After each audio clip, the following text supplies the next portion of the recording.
জ্বালানি এবং বিদ্যুৎ প্রতিমন্ত্রী যে লোকটা মাহমুদ হাসান, ইকবাল হাসান মাহমুদ টুকু, একটা নাস্তিক এবং ইসলাম বিদ্বেষী, আপাতমস্তক ইসলাম বিদ্বেষী।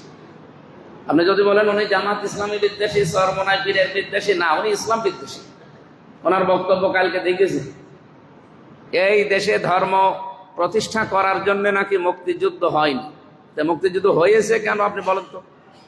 মুক্তিযোদ্ধা তো এখনো বেঁচে আছে, আপনি তাদেরকে জিজ্ঞাসা করেন তারা ইসলাম বিদ্বেষী কিনা, তারা ধর্ম বিদ্বেষী কিনা। এর আগে তারেক রহমানের যে সমস্ত নামগুলো বাংলাদেশে ছড়ানো, বিশ্বের মানুষ জানে, ওনারে খাম্বা বলে ডাকে, ওনার কারণে না, এই যে এইটুকুর কারণে। ওনারা যে খাম্বা বলে ডাকা হয় এইটুকুর কারণ এই জায়গাটায় এর আগে উনি মন্ত্রী ছিলেন।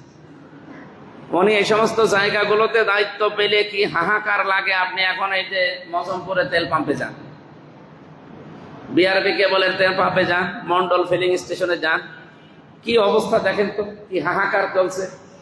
আমি সকাল থেকে মেডিকেলে ছিলাম, 5 লিটারের বেশি তেল দেয় না জেনারেটর চালাতে, অথচ বিশাল মেডিকেল কলেজ হাসপাতাল চালাতে কত মানুষের জীবন বিপন্ন এখন আপনি টের পাচ্ছেন। এই সমস্ত অযোগ্য মানুষগুলোকে না দিয়ে যারা যোগ্যতা সম্পন্ন, যারা দেশের মানুষের প্রতি দরদ রাখে, এরকম মানুষকে যদি আমার মনে হয় সিরিয়াল আকারে বসানো যেত, এই হাহাকারটা লাগতো না।